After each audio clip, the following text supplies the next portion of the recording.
Well, very frankly, we have this evening a difficult subject.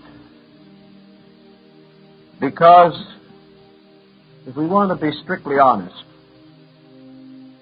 we are dealing with a problem for which there are innumerable interpretations and about which there are countless convictions.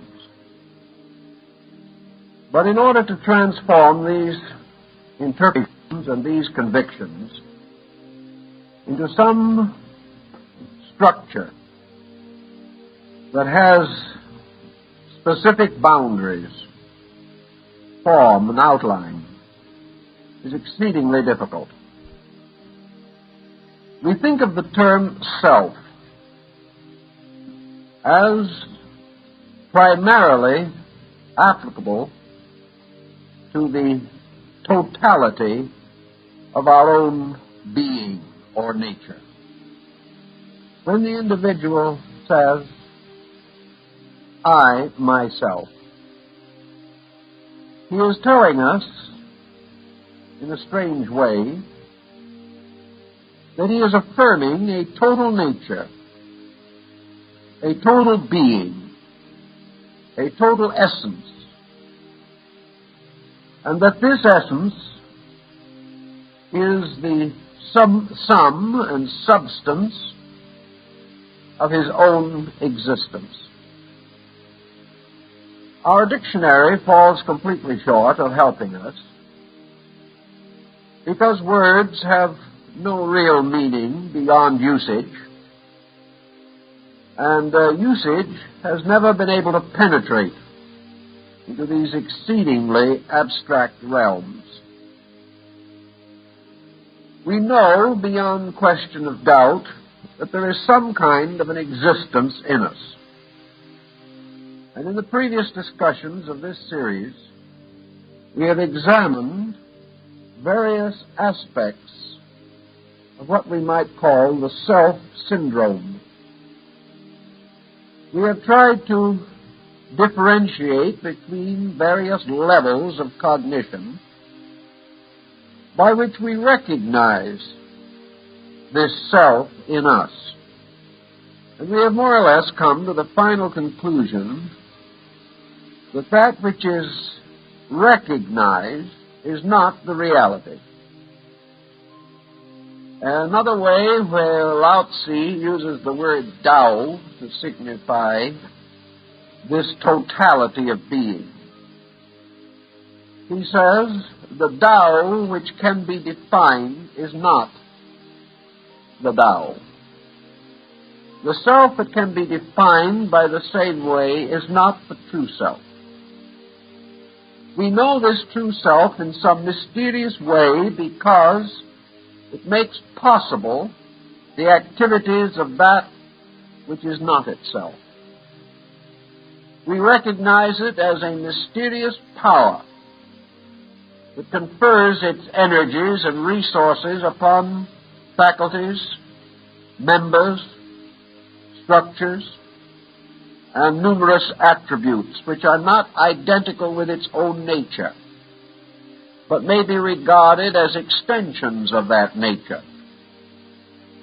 We're in much the same difficulty in the more realistic and scientific field of energy. We can tell something of what energy does. We can tell something about energy by its consequences.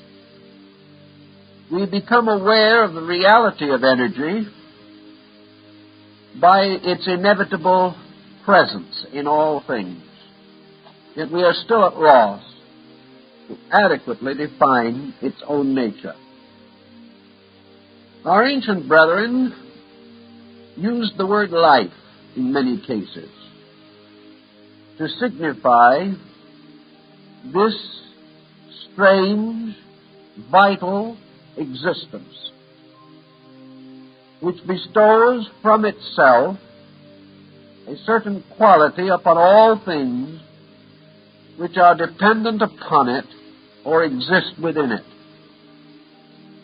We divide life into two general areas.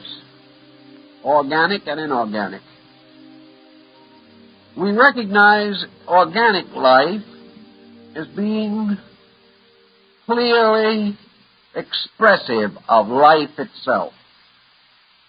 And we recognize certain qualities which make up organic structures.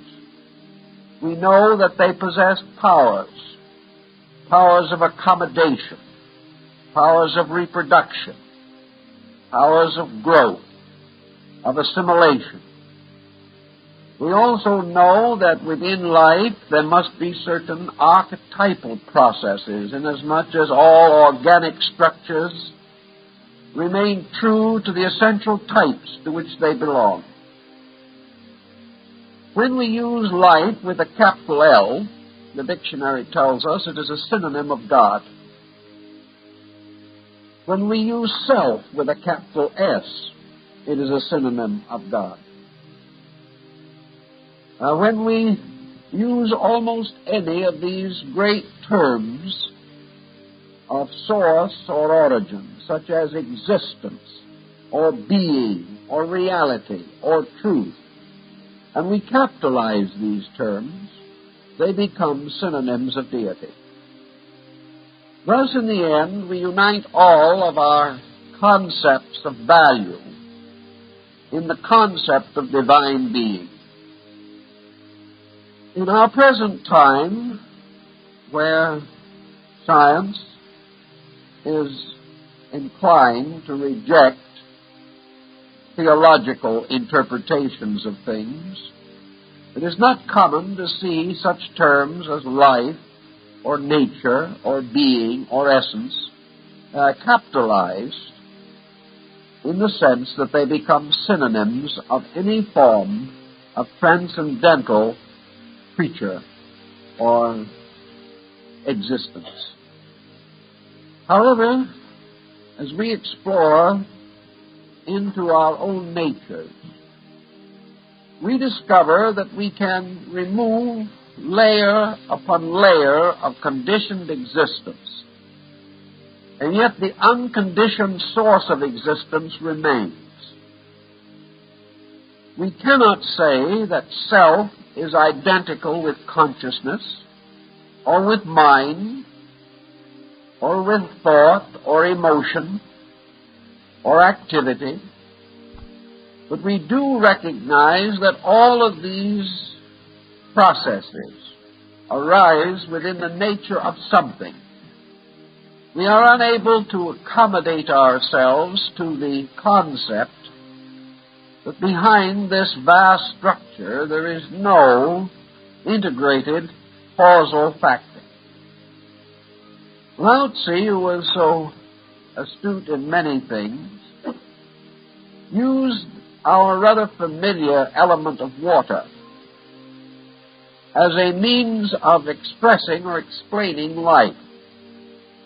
The ancients were already aware of man's strange dependency upon water, that in a way we are dependent upon light and water for existence, for survival. Without water, the seed will not germinate.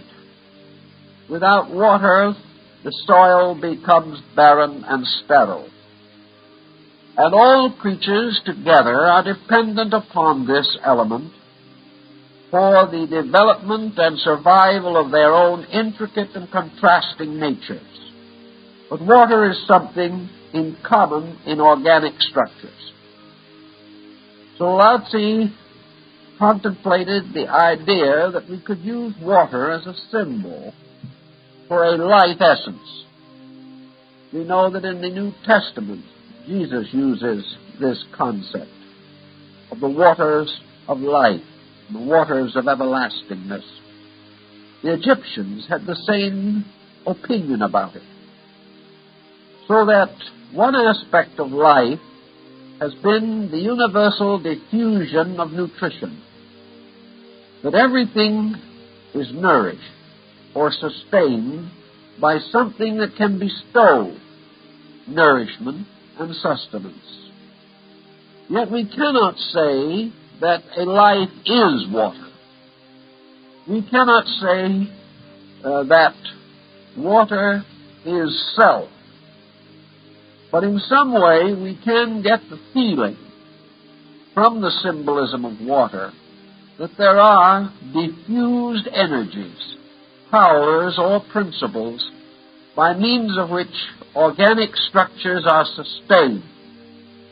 And we know, theoretically at least, that inorganic structures must also be in some way sustained, although perhaps not in quite the manner with which we think of sustenance.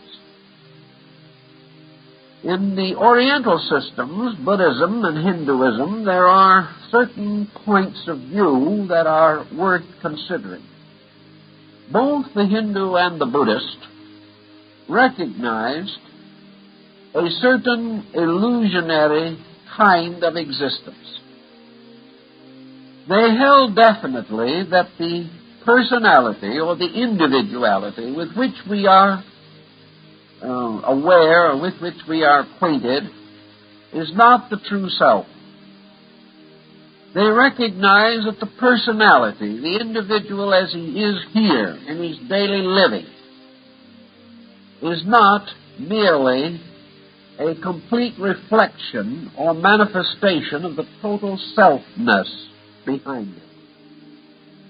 In some way, this self, deeper than thought, deeper than intuition, deeper than instinct, older than any manifestation that we can think of or cause to arise within imagination.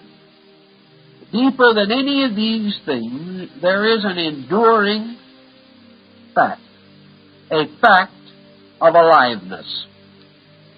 This fact of aliveness in specialized creatures has specialized manifestation. The individual can not only be aware of himself in a sort of dim, shadowy way, but he can be aware of other selves.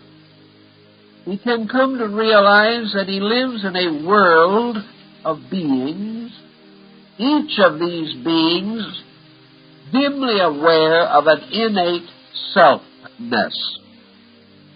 Yet there seems to be no causal bridge between these, no mysterious nexus that binds them together.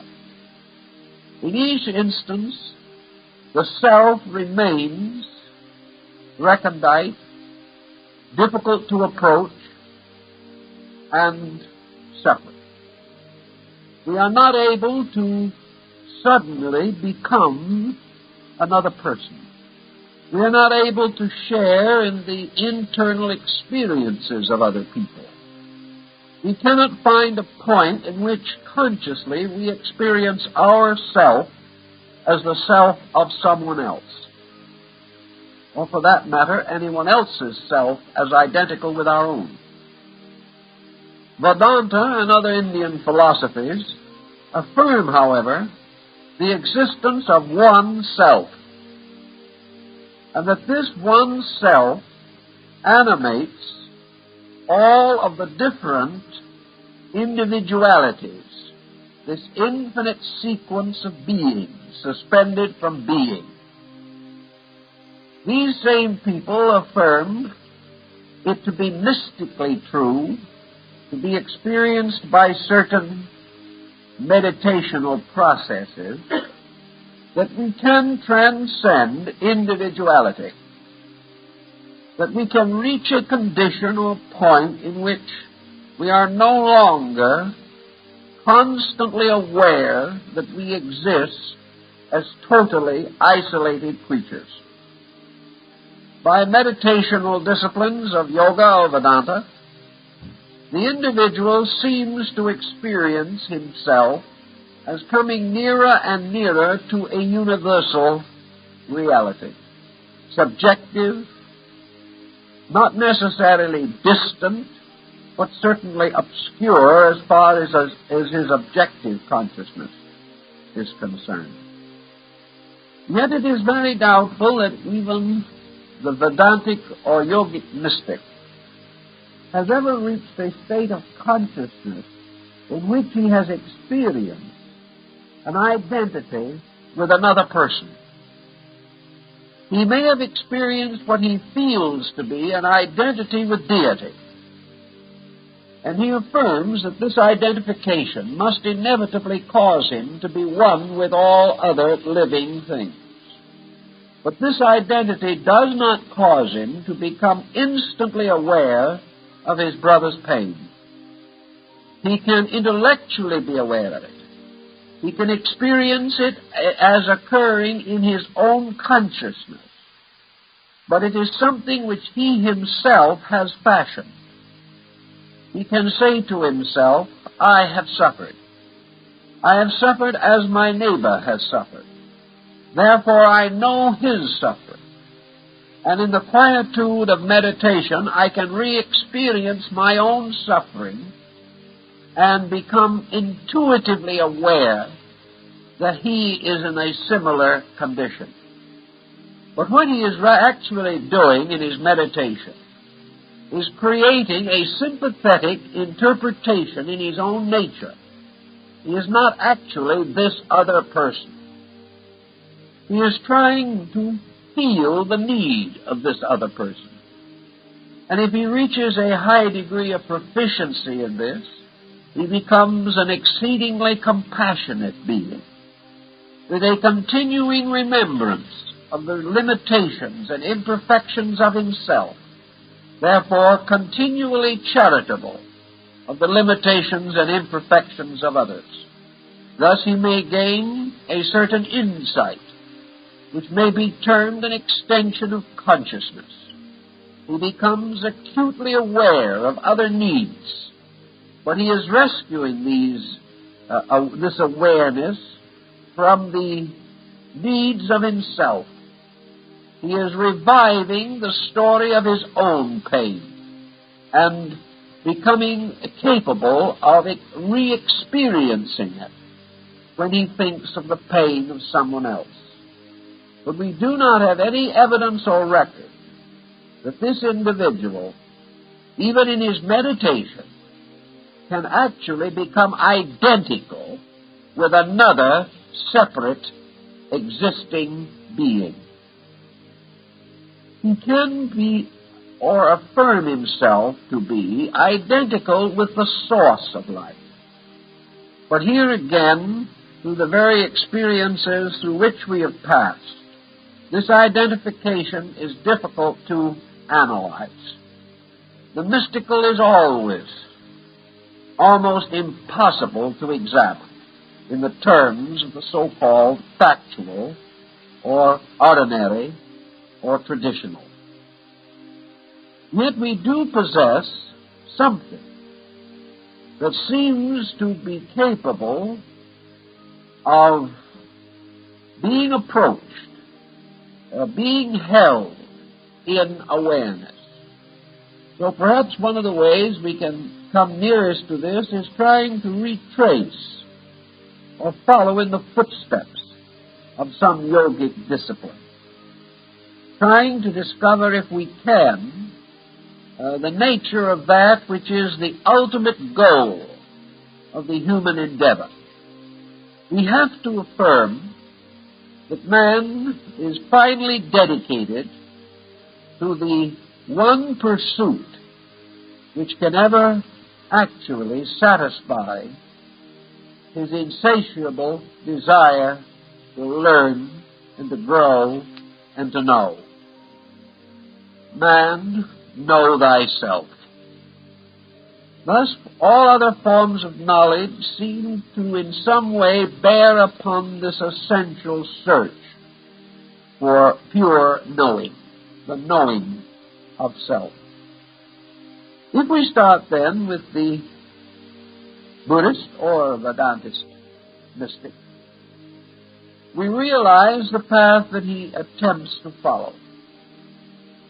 First of all, he must in one way or another break away from the traditional patterns of definition which we associate with life itself.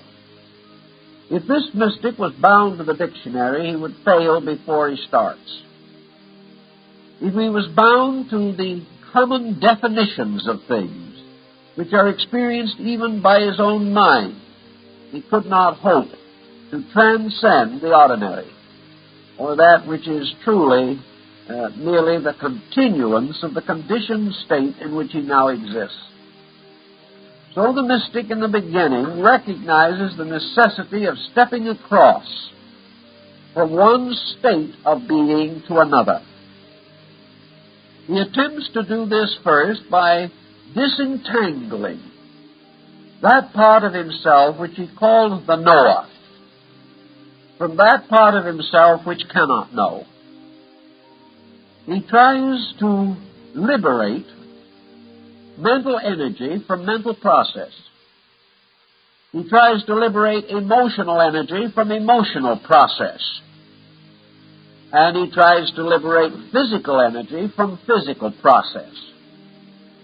He recognizes that the physical, as the channel for life principles, becomes a container which shapes and often distorts and certainly dilutes the activities of the forces moving through it.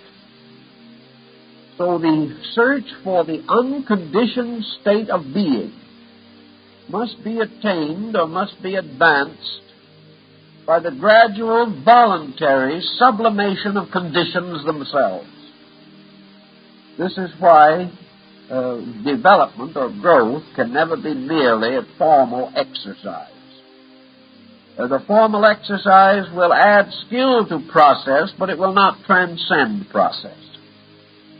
The mystic is attempting constantly to liberate that which is from that which seems to be, that which has a total existence from that which manifests only as a conditioned existence.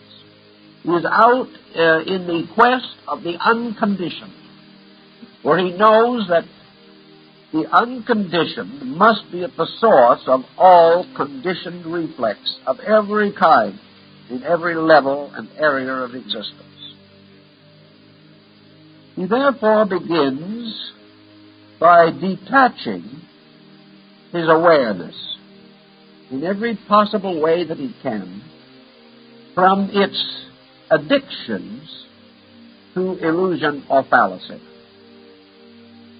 Recognizing that he is essentially an eternal being, he seeks to re-establish his consciousness of this eternal truth. To do this, he must overcome innumerable secondary modifying expressions of his intelligence. He seeks to relax away from the physical world. Not that he intends to die, but he intends to liberate physical energy from the conditions with which it has become associated. His idea of relaxation in this case is merely to restore a complete normalcy, to remove all pressure, stress symptoms.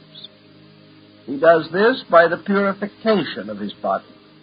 He does this by the gradual integration of his physical purposes.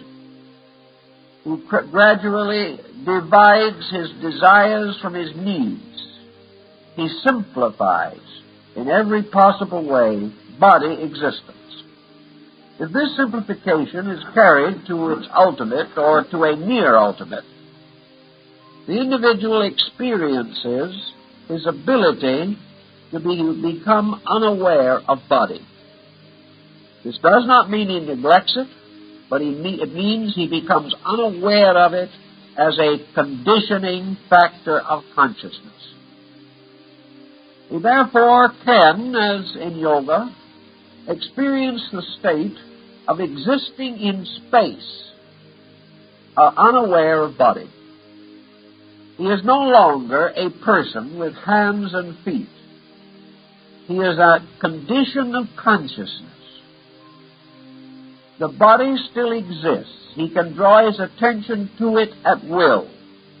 But when he does not so focus his attention upon body and cause the various energies of life to stimulate body reflexes, he is just simply not aware of body. The moment he is not aware of body, he discovers that in a strange, mysterious way, he is no longer aware of the physical universe in which he lives.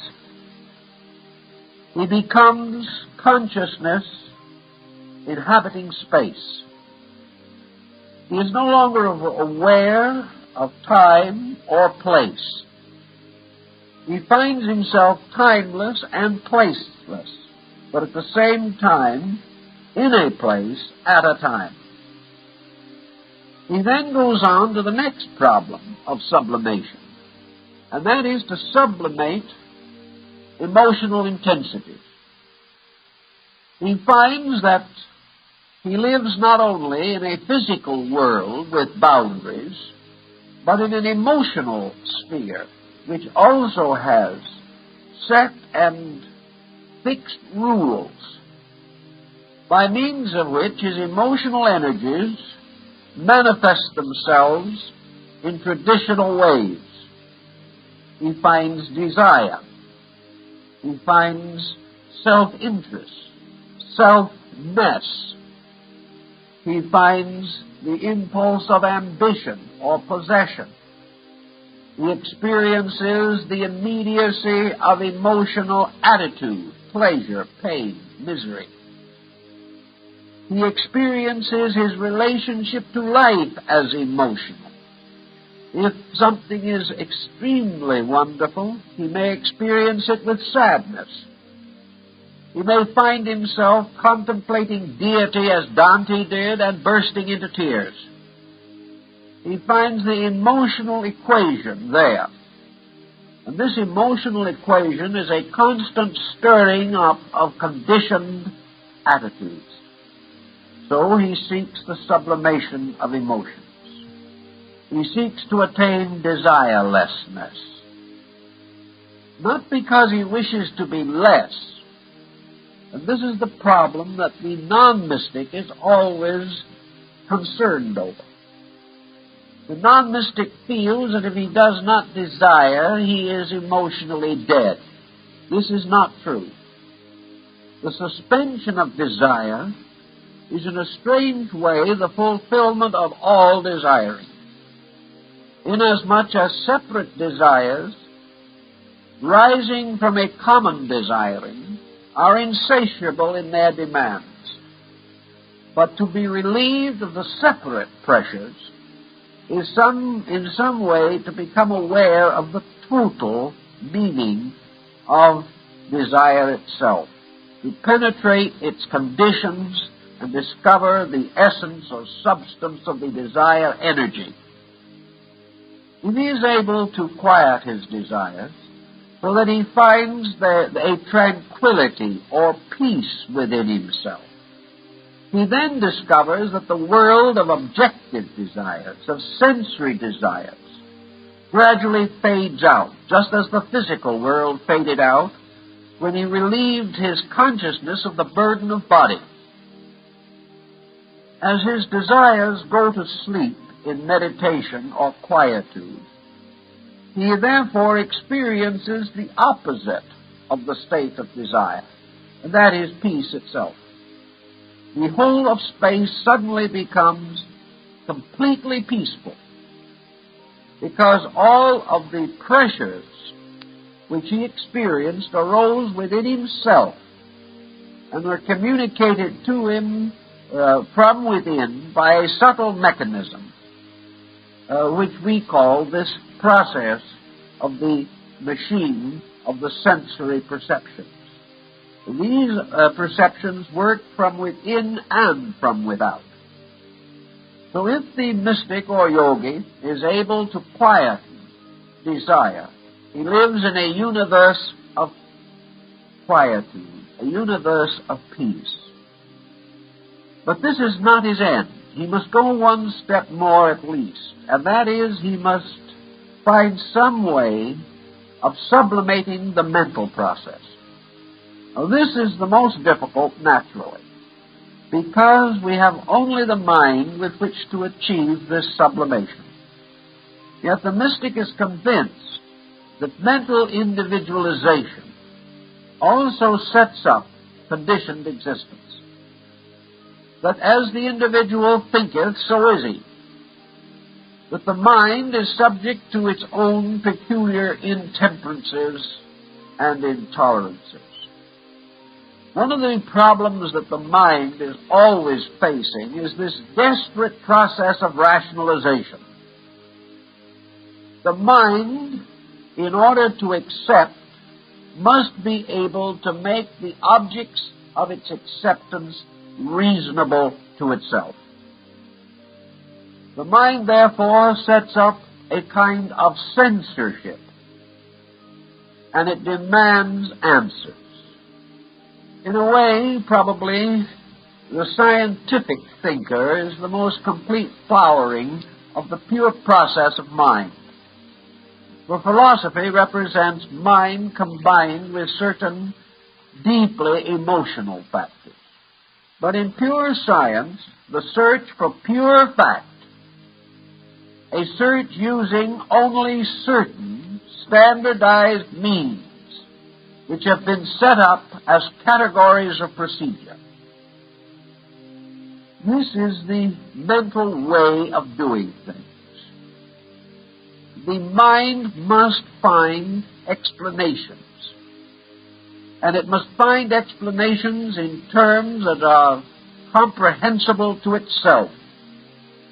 These explanations must not in any way conflict with the mind, or it will not accept them. So the mind, in a way, shortens or lengthens the facts to its own peculiar standards of measurement. The measuring, estimating, reconciling, synthesizing processes of the mind finally manifest in what we like to call higher criticism, which doesn't mean that we're simply out criticizing people. Higher criticism simply means the application of mental laws to mental problems and the determination of the individual to be true to the mind when an emergency arises between, we will say, thought and emotion. This process of mental examination would cause us to naturally desire to put the universe in order as a system of factual processes, structures, and laws. This putting the universe in order, however, transcends our ability. We cannot. We cannot even fully grasp the detail of order. We sense the totality, but we cannot analyze the process. And the mind, frustrated in its analysis, loses face, loses cast, and loses orientation. The mystic, therefore, must proceed to this point in which he is no longer dependent upon the mind to provide him with the assurances of reality. As the emotions quieted down to create a peaceful state, based very largely upon a total, unquestioning adjustment or acceptance, so the mind must likewise be brought to this state of tranquility, which represents the suspension of all specialized mental attitudes. And as the mind is a structure of specialized attitudes, the moment these are no longer encouraged, as long as this process of mental dissection of phenomena is not sustained, the mind reaches a point where it likewise has only the rudimentary realization of the suspension of its own nature, which ends also in mental tranquility. The mind, no longer seeking to know, finds peace. It is always hoped that it would find its peace in knowing everything. But it doesn't take long in the course of growth to realize that the mind is not going to know everything. To suddenly confront this fact with hopelessness is a complete frustration of man's natural searching. He must have a different attitude in which the mind neither condemns him for his limitations or itself for its own inabilities and ineffectiveness. So in yoga, the mind also is brought into a state of total suspension. When we have this chain of vehicles all in a state of suspension, what do we have left? We have apparently one thing left. Namely, we have the power by which we brought these physical, mental, emotional factors into a state of non-aggression. Theoretically, if we bring anything to a state of absolute equilibrium, that thing can no longer change itself. If equilibrium is attained, we take the dynamic out of this quality or force that is brought to balance. Once a thing is balanced, it cannot of itself destroy its own balance. Therefore, something else must destroy it. It must be in some way subjected to a conditioning situation. Now, the point that we want to make is this. When the physical body, the emotional nature, and the mental nature are all brought to equilibrium, the individual does not die. This means that there is a power separate from these things which can break the equilibrium. After a certain length of time, something causes the individual to determine to return again into an objective state. The mystic, having had a certain experience of meditation, achieves a state in which the faculties that we know are suspended, yet the mystic himself retains the right to change this mystical suspension back again and to return again to objective physical consciousness. Therefore, he is not dead, nor has he lost the power to control his own destiny. Some mystics have likened the situation to sleep, inasmuch as the sleeper retains always the power to awaken himself. But he exercises this power when he is in a condition of not knowing that he does so. Therefore, there must be, and is, something that retains a rational, or at least a conscious condition after or beyond the suspension of objective consciousness. So we ask the mystic what this is, and we place him in a most unfortunate condition or position. For all mystics have been uniform in their simple admission that they cannot tell what it is. There has never been an adequate definition for samadhi. There has never been an adequate definition for nirvana, not one that is truly adequate. The individual who has reached this condition of existence, which is superior to thought, emotion, and action, is no longer able to define the condition that he is in. Out of various mystical writings, various traditions about these things, we can put together flashes of insight and fragments of revelation, but we have no adequate picture. One mystic will say, much as Dante did, that in this condition He was in the state of pure transcendent bliss. That everything was strangely, wonderfully, and inevitably right. Also, that everything was extraordinarily beautiful. And in some instances, we have descriptions of magnificent color pageantries. The universe unfolds into a magnificent spectrum of color that is not to be found anywhere in mortal existence. Among others, we find remarkable descriptions of sound, tremendous outbursts of melody, transcendent beauty of tone. Others seem to feel more and more that the universe into which they have suddenly ascended, so to say, is simply one of infinite life. That in this universe, everything is fully and completely and adequately alive. That all the conditioned way in which we live seems to be death by comparison.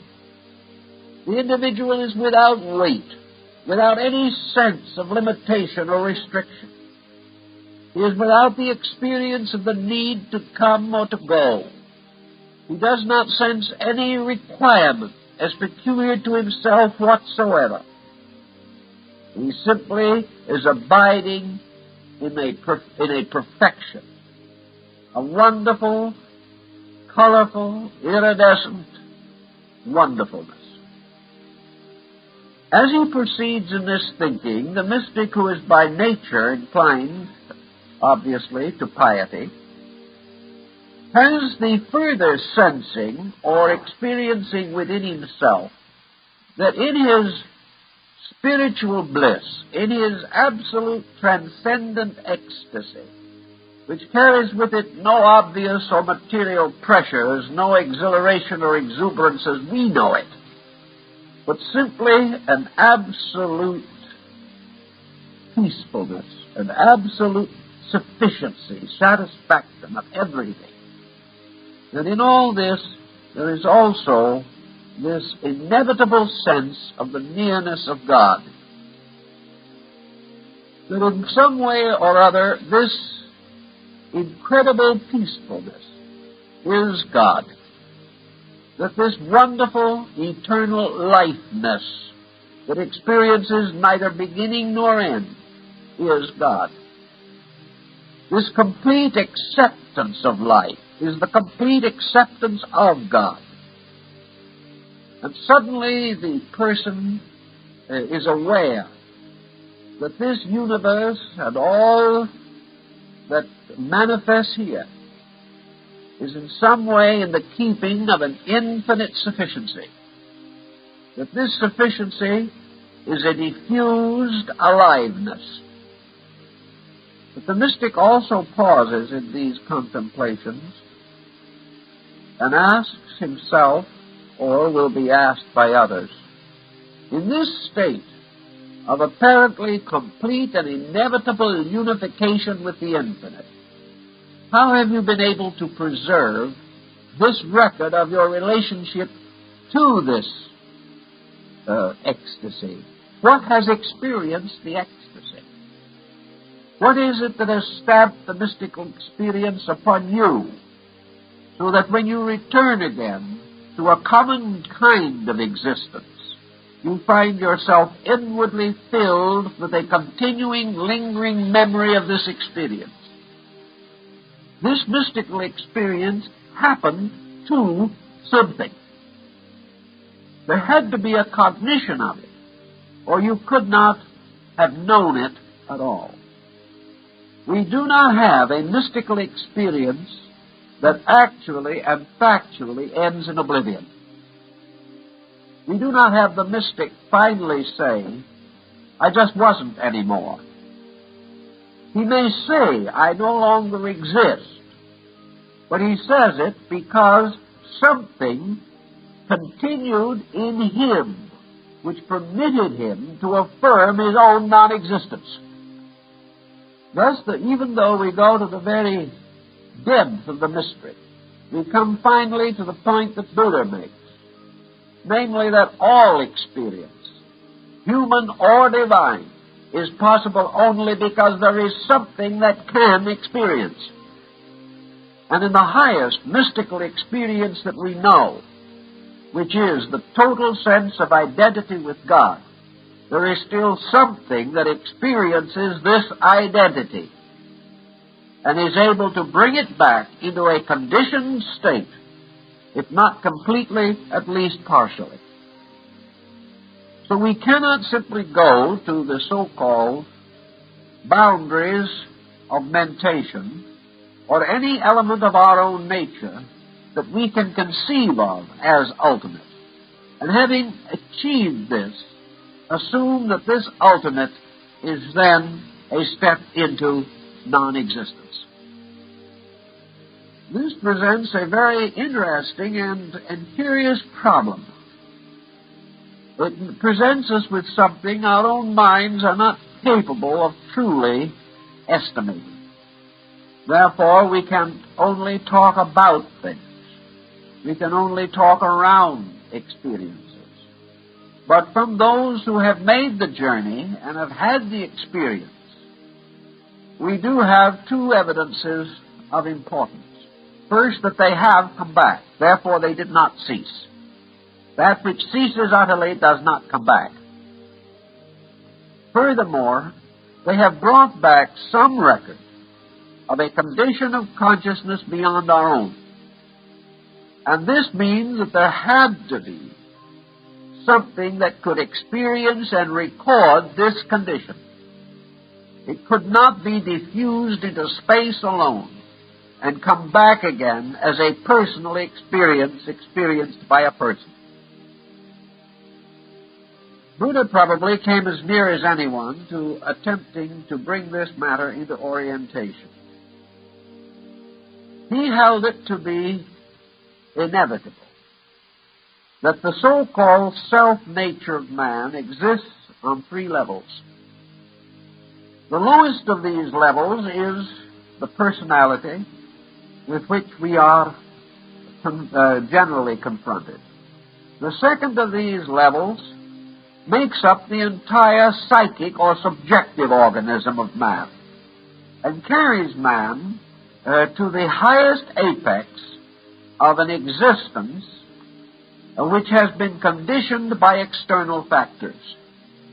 No matter how high we carry the self without capitalization, the self with the small s, no matter how far we carry this, we can only recognize that it is an entity or a being that has been integrated out of experience. The psychic life of the person is the result of the individual existing in the dimensional universe that we know. Therefore, there comes a time, and has to come a time, in which this consciousness, which exists within a conditioned universe,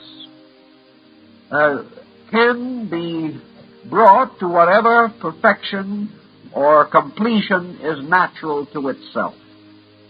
The individual has not achieved this as yet, but certainly the great processes of evolution, as carried on by the doctrines of rebirth and karma, do ultimately cause the individual to exhaust the material or physical or objective experiences of living.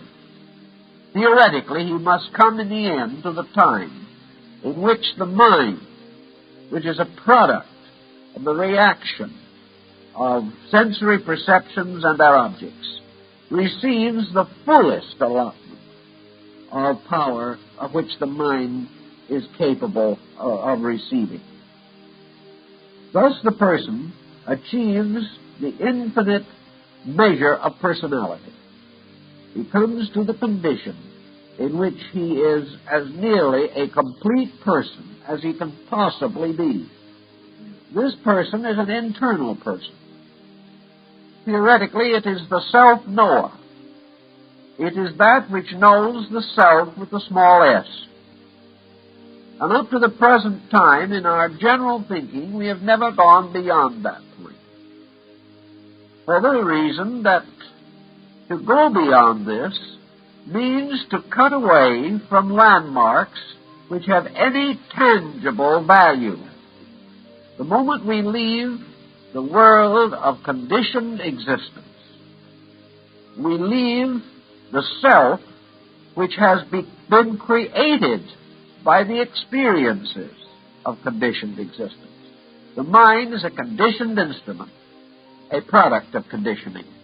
The emotions constitute together a conditioned instrument, conditioned by feeling. The physical body is a conditioned instrument, created by the evolutionary processes by which all forms finally receive their problematic endowments. So we finally terminate man as a conditioned creature. And then what do we have left? What we appear to have left is, as Buddha tells us, is man himself, that in some mysterious way eludes all of these conditioned interpretations of his own nature. We can divest him of all conditions, yet he does not cease.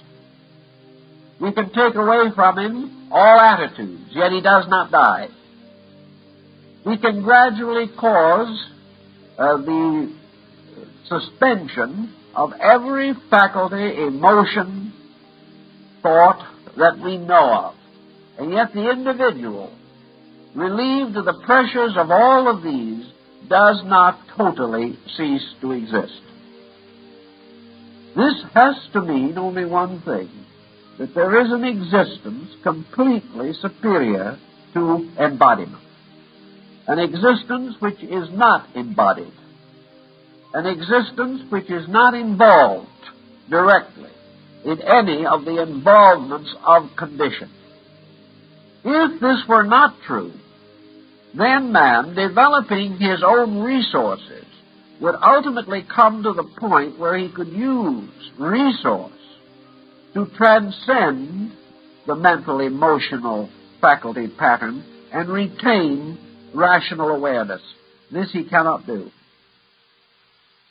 So we have to finally divide this pattern, much as the Gnostics did, and recognize that there is not only the world principle, il d'abord. There is also a twofold superior nature, by means of which this lower world is animated.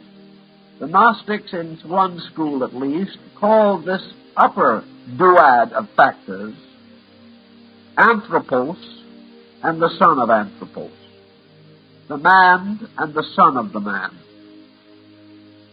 Jesus refers to himself as the Son of Man.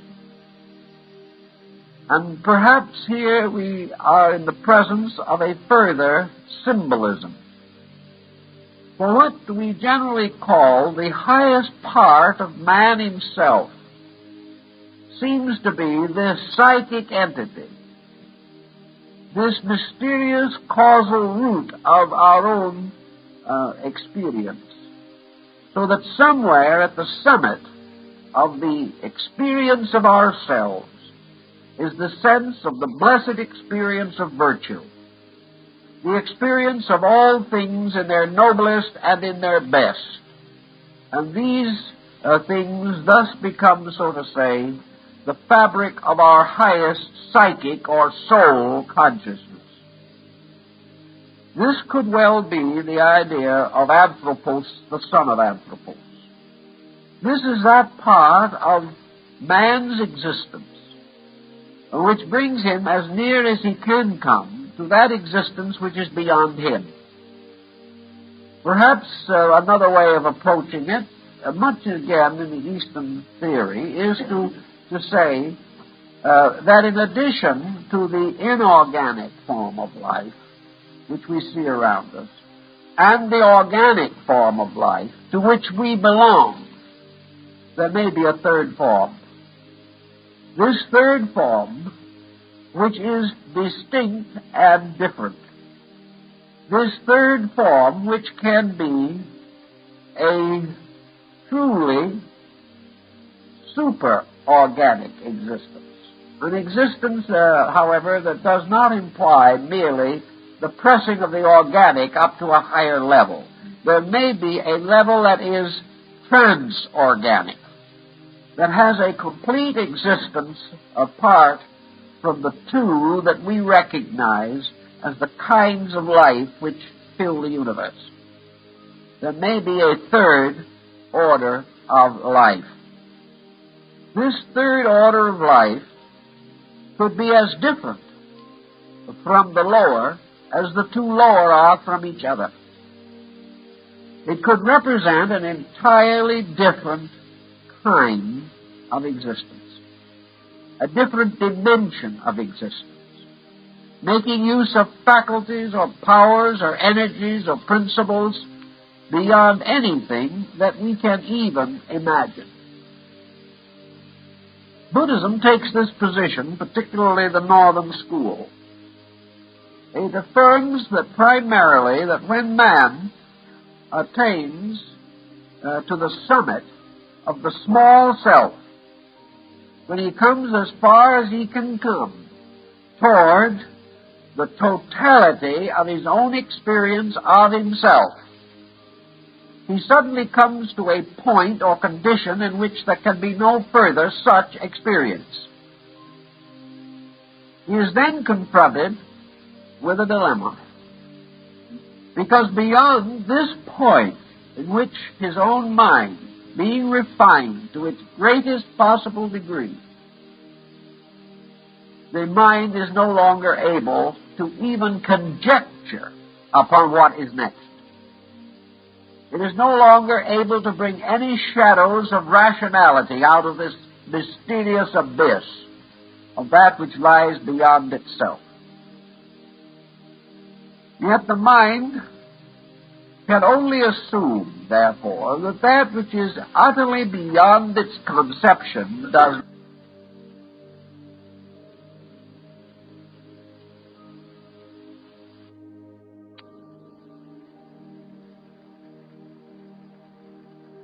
face death with certain apprehensions, not certain as to its nature.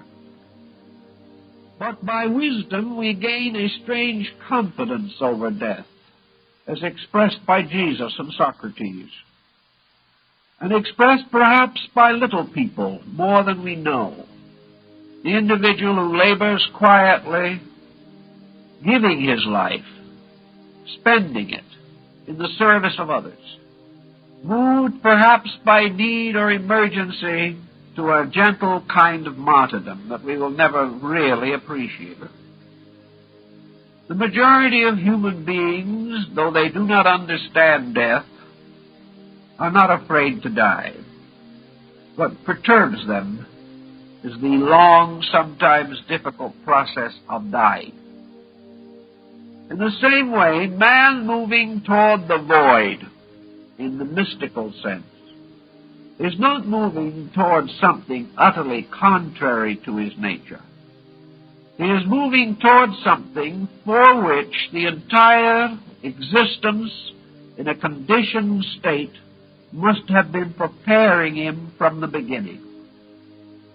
Out of this conditioned state, therefore, there must be fashioned that which is necessary to carry man into the unconditioned state, or into a paraconditioned state beyond his present understanding. It would appear, then, that the entire experience of evolution, while it gives man an infinite number of faculties and powers and expressions and experiences and conditions, is actually all of it moving toward the mystery of the void. It is moving the individual toward this infinite point of transition, which culminates all life-death experience as we know it. It also becomes reasonably obvious that somewhere in this experience the individual must let go of the final thing that remains to him. and that is this mysterious thread of selfness that extends into and through even the deepest meditations of the mystic. There is some time in which the individual must cease to struggle against the infirmity of existence, just as there comes a time at the end of physical life when the individual must quietly resign himself to the transition. Accepting all things, he must accept the transformation of himself into something else, or into some other condition or place different from his present understanding. Perhaps this is one way in which we learn the lesson, namely that every single embodiment through which we pass, by the very nature of itself and the nature of the faculties with which we must experience embodiment, leads us in the end, in every case, to the experience of the void, whether it be the small experience or the vaster one. Once, as Buddha points out, once the individual has stepped across between these two conditions, he cannot return. He cannot come back from the void, because something has to happen in that transition, by means of which he breaks the link between himself with the small s for self and himself with the large S for self. He can return from the death of the body and be born again while the body principle continues to be active. He can rebuild his emotional bodies and he can rebuild his mental bodies in the processes of continual re-embodiment. But something has to happen when he steps into the mystery of the void. In that transition, the unit, the center, the focal point around which the total illusion of existence moves, this point is changed. If, as the ancient mystics affirmed, illusion is the foundation of separate existence, then if the illusion is completely removed, separate existence is removed also. Now, no one can really explain this matter except perhaps in terms of an arbitrary concept. But there may be the time when we will be able to trace it somewhat more effectively than we do now. Unfortunately, in these times, we are not trying to trace it. We are concerned only with our objective existence. If we had devoted half the energy to the conquest of ourselves, or the understanding of ourselves, that we have devoted to the effort to understand lesser things, we probably would at least have a greater insight into our own need and its ultimate solution. The southern school of Buddhism, the Hinayana, was called the Lonely Road, inasmuch as it was the search for the void as the immediate end of the life of the dedicated arhat or saint. It was the duty of the Buddhist mystic in the early or primitive system of Buddhism to reject and renounce all things, and taking upon himself a robe and a begging bowl, to go forth to the extinguishment of his own personality. He must step by step tear down the mysterious involved structure that imprisoned him in the illusion of materiality. His only end, his only goal, his only purpose was final immersing of his entire nature in the void, the total extinction of himself in eternity. Now, it is amazing that such a doctrine would have had a great, powerful, important following.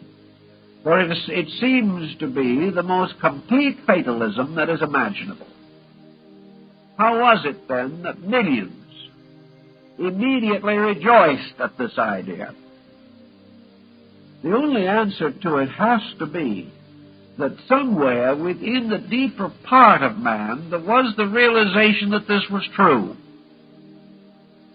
That while the mind and the emotions could not justify the procedure at all, nor could any practical consideration as we know it support it, but somewhere inside of man, perhaps, there was this primordial or primeval realization that the entire economy of consciousness was pointing in this direction. There could be no other end. But when the Northern School arose, the lonely wanderer seeking only the extinction of himself was no longer acceptable. Perhaps it was due to the fact that the faith passed into the keeping of other nations, other races, other times, other social groups with different basic attitudes toward the problems of life. These other groups, however, all agreed upon the same fundamental premise. At the end was the void. None of them changed this or modified it in any way. But the Northern School took the attitude that when the hour of decision comes, when the individual, having achieved enlightenment, contemplates the extinction of his own nature, that there should be a further contemplation, namely that having achieved what very few have ever accomplished, having come as near to eternity as man can come and live, having approached the void to the degree that it became a strange drawing power which seemingly reached out to grasp the individual and absorb him. Having attained this, it was the better part of compassion and charity and benevolence to turn back and to devote further conditioned existences to the service of those in greater need. That there was therefore the rise of the bodhisattva ideal, the ideal of the saint or the sage who had reached the threshold of liberation, but chose to return and help his fellow creatures to find their own difficult paths toward a better life. So the bodhisattva became the ideal. And in the presence of this ideal, the dim figures of the emancipated Buddhas dropped back from the common experience of mankind.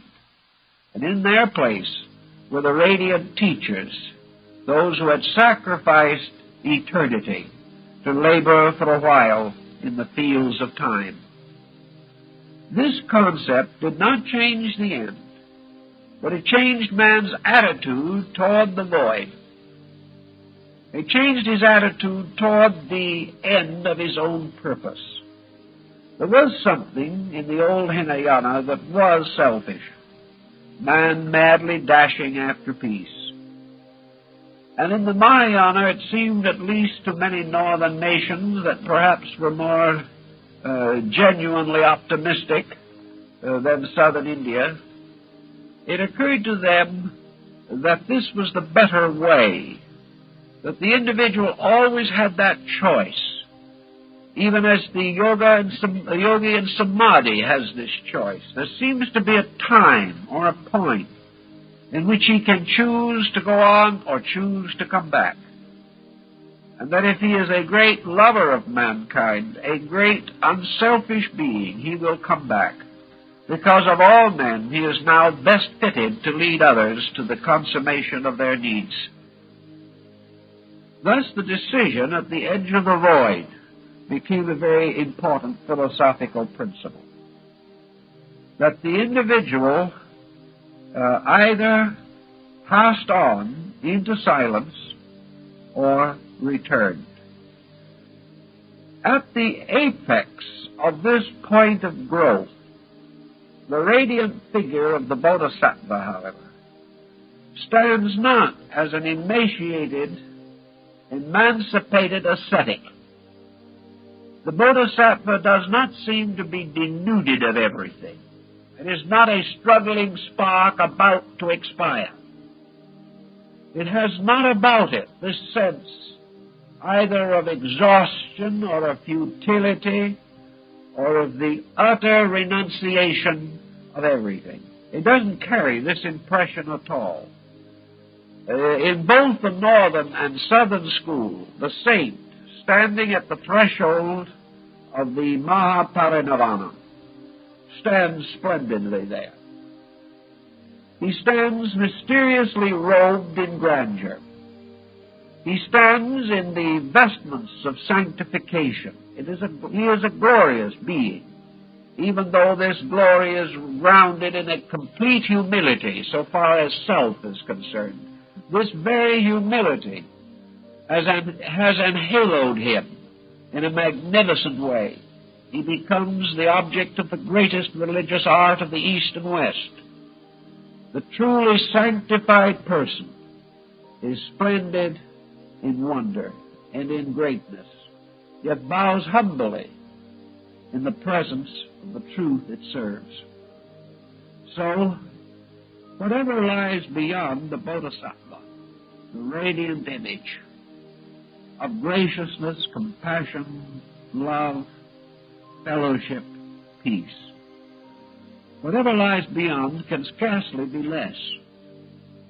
We did not build this all up, growing in grace through life after life, gaining in insight from embodiment to embodiment, and gradually detaching ourselves from life as we physically know it, to become ever more radiant, ever more wonderful, ever more strangely vestured in infinites, until we seem to approach almost the state of divine beings.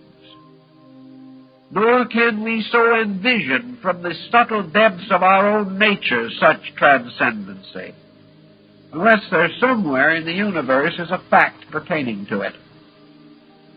And it would not seem that this consummation, then, is the end of something, is the final loss of all that has been gained, any more than we can assume that physical death at the end of a single life can be interpreted to mean the loss of all of that living, all of that struggle, all of that labor, cannot go down to sleep and never awake again. Nature's economy simply cannot permit this.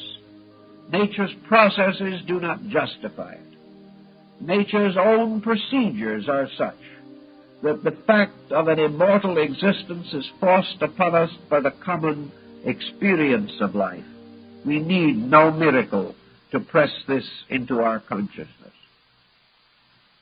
What is the peculiar quality of the arhat standing on the threshold of liberation, or the bodhisattva resplendent in the vestments of the divine? What are the attributes of these beings? Perhaps these attributes suggest to us a strange long cycle, returning again from the innocence of infancy to the innocence of redemption. All through the middle grounds we have doubts and fears. Mencius, the great Chinese philosopher, tells us that the quality that enduring in us throughout all eternity is our final hope of glory is the childlikeness in ourselves. Perhaps it is true that we must be aware of the little children, for of such is the kingdom of heaven.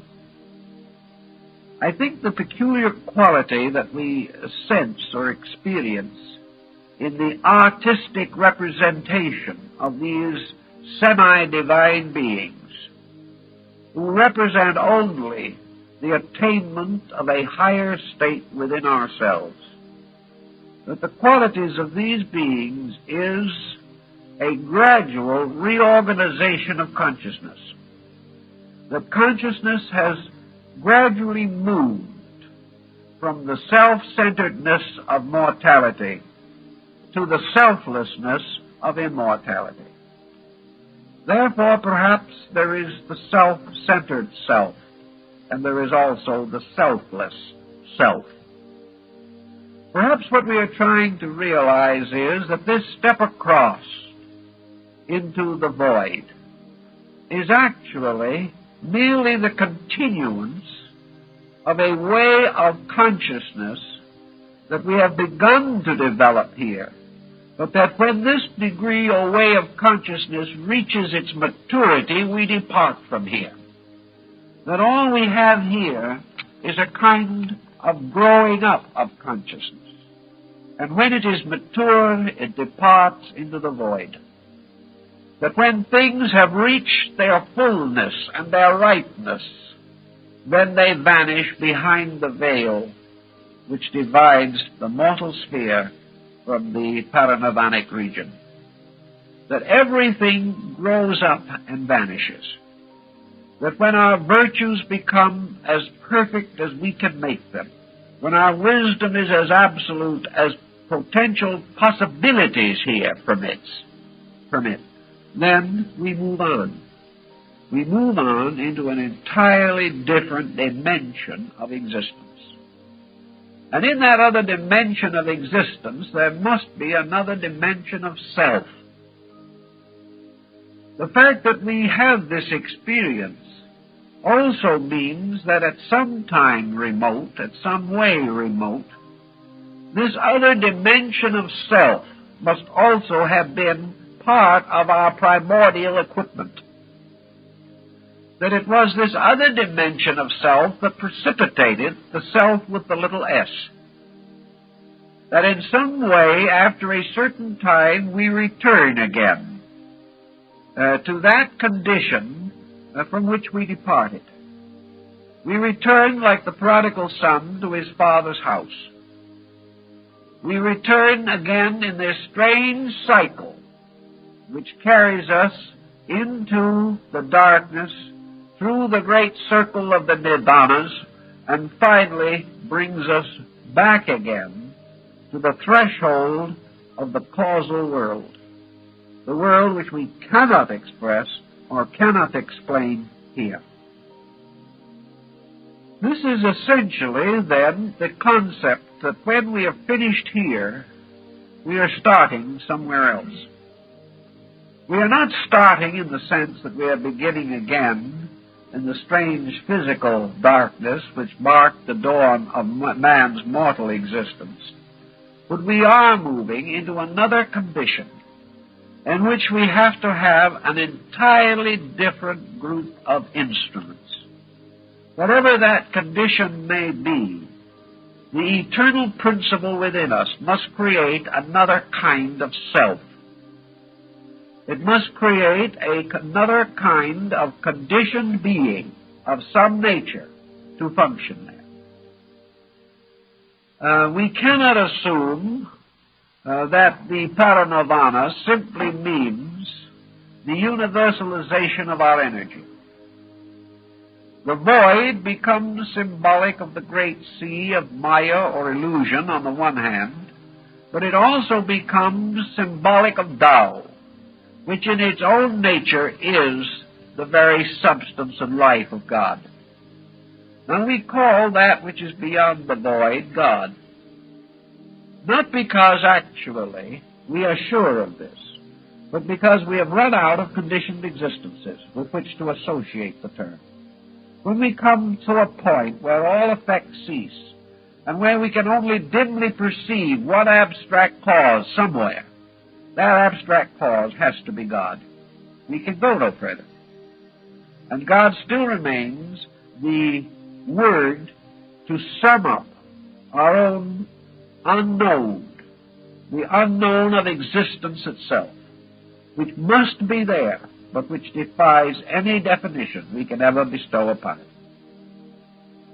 All of this then leads us gradually but sequentially and properly to the concept that there is this other kind of self that simply cannot be experienced in an ordinary way. And we come back again to the small self in our own life cycle. Tired, weary with existence, we come to the end of the mortal plan of things, and we enter into this strange mystery we call death. And there we remain for a little time in this mysterious current of life itself. And then we mysteriously and dramatically move back again into the cycle of mortal existence. We open our eyes. We have no memory where we came from. We have no immediate consciousness of our purpose. We must gradually build again the experience patterns which will adjust us to another way of life. We do not immediately have available any orientation. We simply open our eyes and here we are in a different condition. And in this different condition we must build a life according to the potentials within us. Now when we come into this condition, however, we do not come into it unconditioned. We bring into this condition a vast amount of previous conditioning. This previous conditioning gradually asserts itself, and little by little we come again into possession of our natural inheritance. Thus, with different persons with different inheritances build different destinies in the various embodiments which make up our life cycle. Theoretically, if we reach a point of the bodhisattvic insight, we have reached the point where no further embodiment can contribute to the enlightenment of ourselves. By the time this stage is reached, we are in full conscious possession of the entire record of our former embodiments. We are in full conscious possession of all experience that has ever occurred to us. We have awakened in this last bodhisattvic life, moved by pressures that were going to break through, and were gradually going to give us the full accounting for the entire cycle of existence which stretched out so far into the past. Thus, as we open our eyes into this final embodiment, we come strangely and wonderfully equipped. Let us think for a moment what might happen if the individual, having reached the edge of the void, having reached the edge of the cycle of embodiment, should come to the point of the Mahaparinirvana, the point of no return. What might happen? He might voluntarily and willingly give up his life. He might give up his existence. He might say, with the final and complete acceptance of the divine purpose, "Thy will be done." He might go forth into the void, knowing only within his own consciousness one thing, and that is the utter and complete benevolence of the divine plan. In complete faith, in complete acceptance, he could step off into space. Not space now in the physical sense, but space in the sense of the dying out of his own selfness.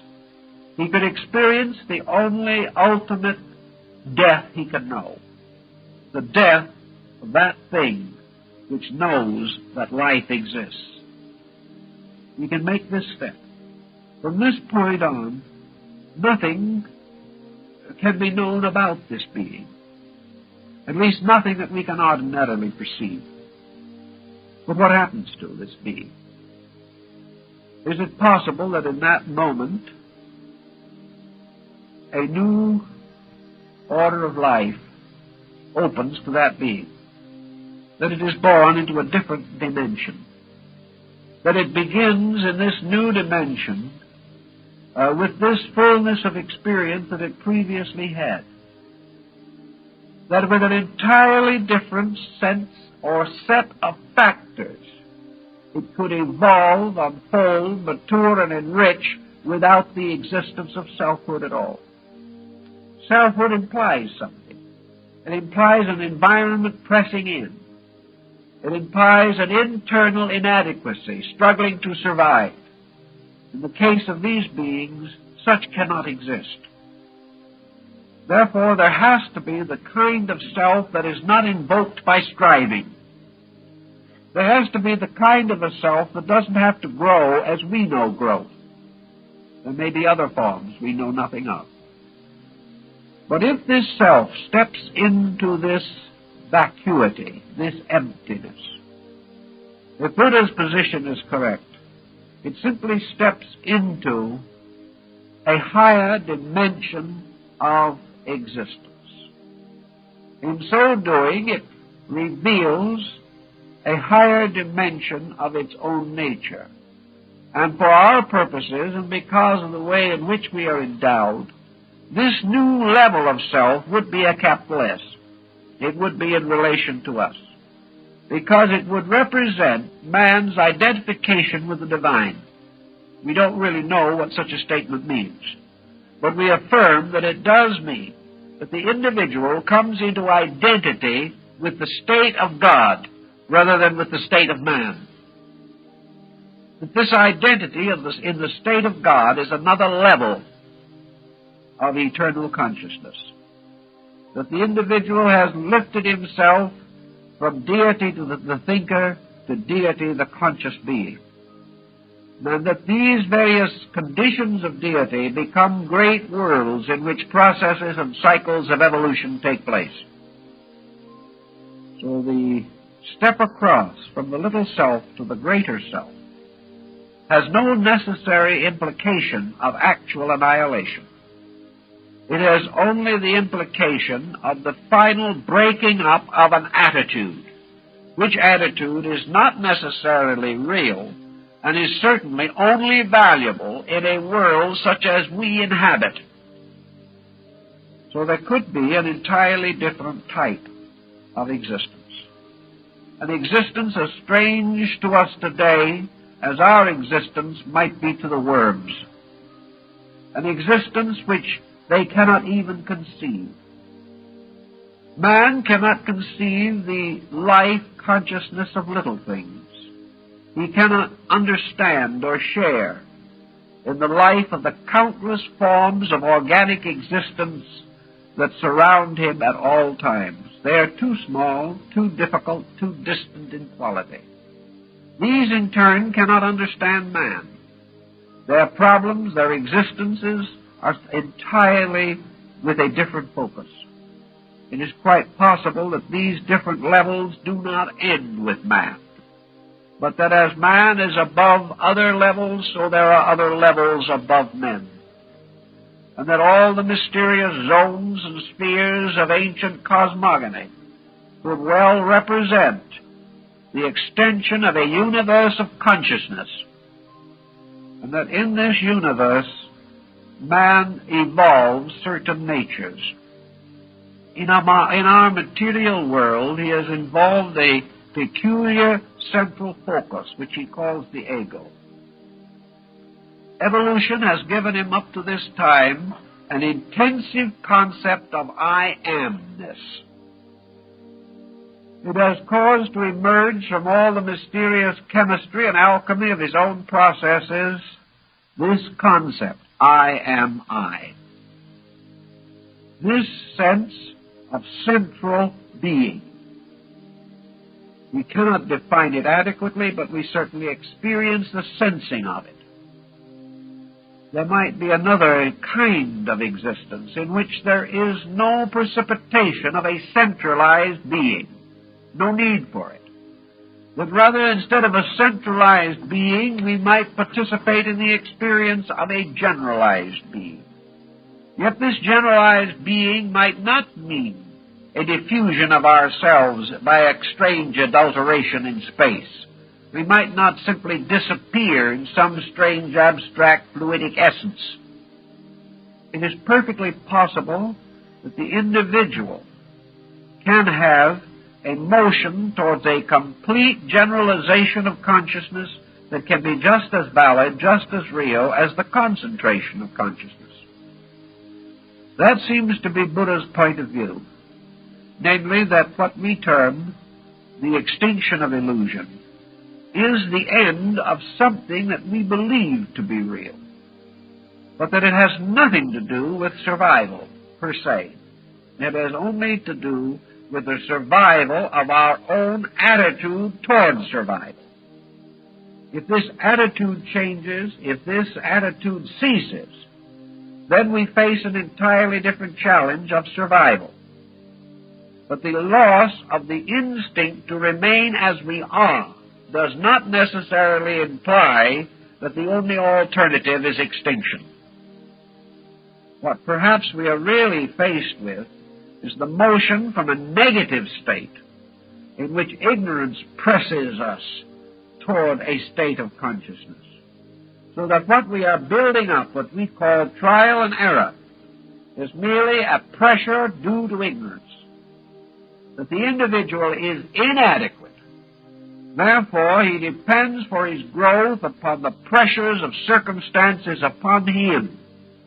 Or, as some might say, he grows by suffering. He grows by being the victim of conditions which he must struggle desperately against, which he must rise above by a victory of morality or integrity over circumstances. Thus he is actually being molded by a negative procedure. The most that he can hope from this negative molding is that in the end he shall attain the power to survive in the conditioned existence in which he now lives. Yet we have no assurance that this is the final condition of anything. We have no assurance that if the individual lived perfectly in this world, that this perfection would be the ultimate end of anything. Therefore, the Buddhist point of view and the mystic point of view even among early Christian mystics was finally that there must be a time when evolution was no longer man growing because he had to, but that the time must come when man would unfold because he internally knows why and how. That growth would be a voluntary, positive adjustment with existence. And that growth would therefore be the unfolding or the developing or the ripening of the fruit of the tree of consciousness. That the individual would not grow because of the laws around him, but would grow because of the insight within him. Now, this kind of world in which we live now would be useless to him under such circumstances. In fact, would be a detriment, if anything. The individual's opportunity to unfold must be in a dimension of life suitable for this kind of growth, this kind of instruction. So we can assume, perhaps for a moment, that in this the symbolism of the Buddhist lotus has been very adroitly used. Man mysteriously has existed in the bottom of a pool. His roots have gradually dug deeply into the wet earth, the slime, the mud, the eos, from which life crawled. For it is said in ancient Greece that the first empire was Ilium, which was the world of mud. And gradually, through great effort, the human soul, the consciousness of man, has grown up through the mud, through the water, and has finally come to the surface of the pool. And as it comes to the surface of the pool, the leaves spread out in beautiful circular dish-like forms, and the bud appears. Finally, the bud bursts into blossom, opens, showing all the magnificence of the glorious white, yellow, or blue flower. untouched in its purity of blossom by the strange dark mud in which its roots are placed. The Buddhist illumination is represented in a mysterious way, but perhaps this is the symbol. The surface of the water is the surface which divides our present existence from the mystery of the void. For those creatures living in the bottom of the well, to come forth out of that mud and water would be to die, as a fish taken out of its element. Therefore, to that which is unprepared, this transition is a terrible and dangerous thing. But for the lotus, which was fashioned for this purpose, the revelation of itself means that it grows up through mortality and blossoms upon the surface of the void. This blossom really represents the birth of the larger consciousness concept, that actually what we would call passing into the ultimate samadhi, or into the mahaparinirvanic state, would be that from this side, from this appearance, something disappears. Something seems to cease. Our friend is gone. Not by the common emergency of death, but by an extraordinary transition from which there is no return.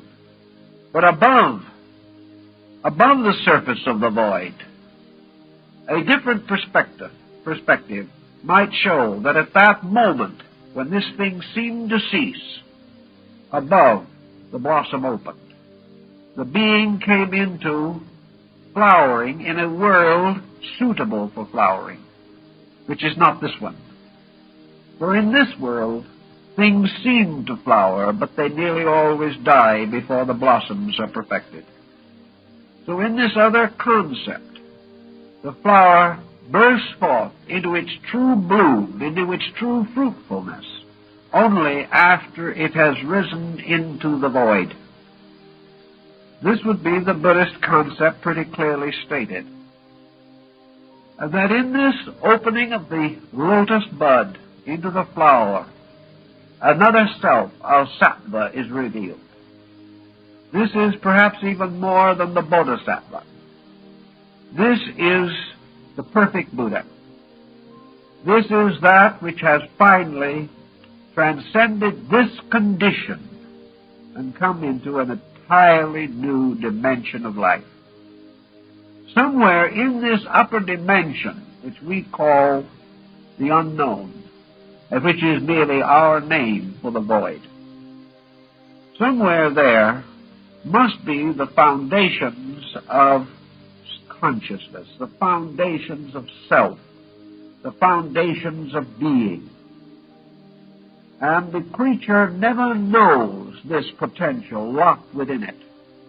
It never finds this true self while it is here.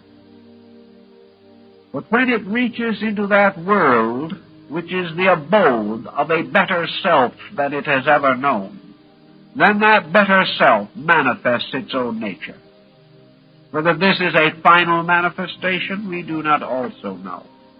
Whether this process of endless growth goes on further, we can only speculate. But one thing is certain for our experience, that all of the conditioned existence which we now experience is suspended from a superior condition. Therefore, that the conditioned self we know is suspended from a more universal self, which we cannot know until we have manifested it in our own experience. And this higher self, this self with a capital S, can only be experienced after we have transcended the nature of our present chemical pattern of constitution. That which will ultimately be revealed was archetypally present. The seed of the lotus self is already in us. This seed, however, will not blossom while we are bound within the three dimensions that we know. Because of itself, It is a thing of higher dimensions. It can only come when we are able to sustain a state of consciousness which is not available to us as yet. But we are working toward it. And when the proper time comes, we will experience it, and we will know the meaning.